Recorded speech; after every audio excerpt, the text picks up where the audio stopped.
Doctor Sajid फिर आपसे मुखातिब हूँ।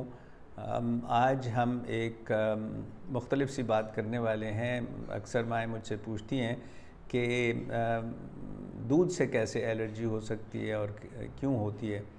तो जी बिल्कुल, दूध हम समझते हैं एक अच्छी ग़िज़ा है, बच्चे के लिए मुफीद है, मगर कई मरतबा दूध से एलर्जी हो जाती है और ये आम तौर पे एलर्जी होती है भैंस या गाय के दूध पीने से।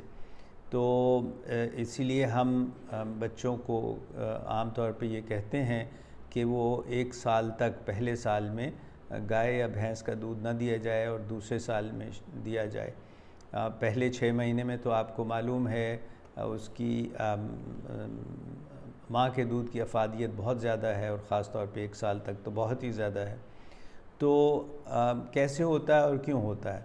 दूध बहुत अहम है, मगर इसमें नशास्ता है, लहमियात हैं और चर्बी भी है। तो इसमें से जो प्रोटीन है जिसको लहमियात कहते हैं, वो उससे एलर्जी हो सकती है।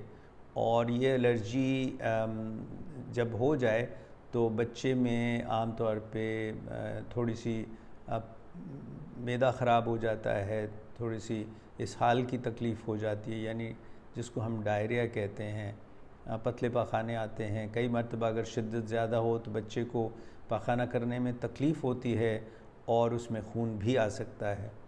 इसके अलावा चूँकि ये एलर्जी है तो कुछ ज़ुकाम और कुछ खांसी, और इसके साथ जो तीसरी चीज़ आम तौर पे देखने में आती है वो है जिस्म पे, जिल्द पे दाने या रैश जिसको हम कहते हैं। कई मरतबा ये डॉक्टर उसको एक्जिमा का नाम भी देते हैं और वो जिल्द पे मौजूद है और उसमें जिल्द खुश्क भी होती है और उसमें ख़ारिश भी होती है।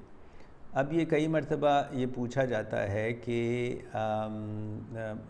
जब बच्चा माँ का दूध पी रहा है तो फिर उसको क्यों एलर्जी हुई है? तो इसका जवाब यूँ है कि अगर माँ दूध पिला रही है, वो सही कर रही है, मगर अगर वो ख़ुद ये करती है कि इस कोशिश में कि उसको ज़्यादा दूध उतरे और वो गाय का या भैंस का दूध लेना शुरू कर देती है या बढ़ा देती है, तो उससे भी एलर्जी हो जाती है। और जो अलामात हैं वही हैं जो मैंने पहले बताई हैं, यानी थोड़ी सी एलर्जी नाक कान की और गले की, कुछ जिल्द की और कुछ पेट की। तो अलामात तो वही होती हैं और डॉक्टर पहचान सकता है इनको। और अगर ज़्यादा हो तो बच्चा वज़न भी नहीं बढ़ाता, तो फिर तजवीज़ ये किया जाता है कि माँ कुछ देर के लिए गाय का या भैंस का दूध या उनकी बनी हुई चीज़ें कुछ देर के लिए छोड़ दे, और ये आम तौर पे 2 हफ़्ते से 6 हफ़्ते तक छोड़नी होती हैं। और जैसे ही ये माँ ये करती है तो फिर बच्चा बेहतर हो जाता है। अब ये भी ख्याल रहे कि जो गाय या भैंस का दूध है वो सिर्फ़ दूध की सूरत में ही नहीं, बल्कि दूध की बनी हुई चीज़ें, मसलन बिस्किट हैं, केक हैं, डबल रोटी है, इसमें सब में दूध मौजूद होता है। तो इलाज वैसे तो आप कर सकते हैं ज़ुकाम का भी और उसके जिल्द का भी, मगर अगर गाय का या भैंस का दूध बंद कर दिया जाए तो फिर वो बेहतरीन इलाज है और बच्चा उससे ठीक हो जाता है। अब ये भी पूछा जाता है कि उसका कोई टेस्ट है या नहीं। जी हाँ, कुछ टेस्ट होते हैं, एलर्जी के टेस्ट हो सकते हैं, पाखाने का टेस्ट कराया जा सकता है, मगर टेस्ट इतने ज़रूरी नहीं होते जितना ये देखना कि अगर उसको दूध गाय का या भैंस का बंद कर दिया जाए तो उसको कितना फ़र्क पड़ता है। आखिरी जो चीज़ पूछी जाती है वो ये है कि ये कब तक चलता है और इसका बाद में क्या करना होता है।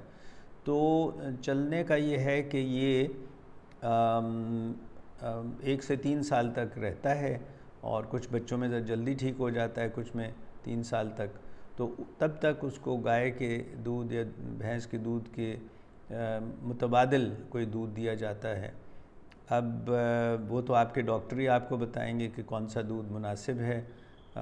कुछ लोग और कुछ माएँ और कुछ डॉक्टर ये इस्तेमाल करते हैं जिसको हम सोया दूध कहते हैं, मगर ये याद रहे कि कुछ बच्चों में ये मुफीद है और काम करता है, मगर कुछ बच्चों में उससे भी एलर्जी हो जाती है, इसलिए वो भी उतना मुफीद नहीं होता। जी हाँ, दूध से एलर्जी हो सकती है, गाय या भैंस के दूध से होती है। इसको पहचान सकते हैं अगर आपके डॉक्टर को आप ये बातें बताएं तो वो इसका तयन करेंगे कि उस बच्चे को दूध की एलर्जी है या नहीं, और अगर है तो फिर दूध बंद करके फिर देखा जाता है। उम्मीद है ये बातें आपको मुफीद लगी होंगी। इंशाअल्लाह फिर और दूध के जो मामलात होते हैं या जो दूध के साथ बच्चे को अगर कोई तकलीफ़ हो सकती है तो उसके बारे में मज़ीद बात करेंगे।